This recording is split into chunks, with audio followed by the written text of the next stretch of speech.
Ayusin nyo! Ayusin nyo! Ayusin nyo kasi ano naman scholarship ha? Kasi natutunan. Scholar yan. Di ba pa kasi di gumagong maayos eh. Nakasalit si mama na lang. Sasabihin mo nga. Ay po, ako po si Jedrick M. Borel at ito po si Papa. Sana po mapili niyo po ako sa isa sa mga scholarship. Kasi dati po, yung buhay po namin, nahirap lang kami. Hindi po, wala na po kami makain. Kaya po si Papa, no, napipilitan lang po. Magtulak ng droga. At namamasura po siya. O, katataw. Kakata lang, ikat nyo na lang yung tikat-kata.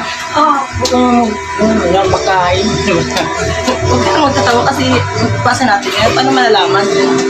Kat ko na lang yan. Dahil Kakat nyo lang yan. Huwag kasi kayo tatawa. Ay, si Jedrick. Scholarship yan, ha? Kung nakapatuloy, edit na.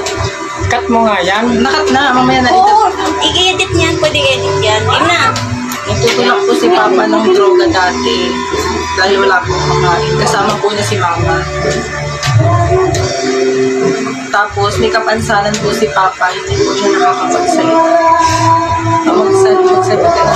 Salamat kuya Jinilas ulit. Masalamat ka pa. Salamat ka. Hindi po siya nakakapagsalita, pipi po siya.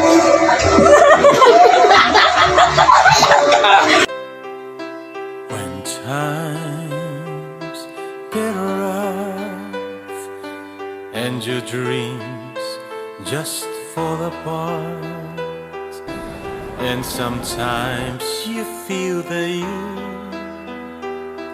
can't go on,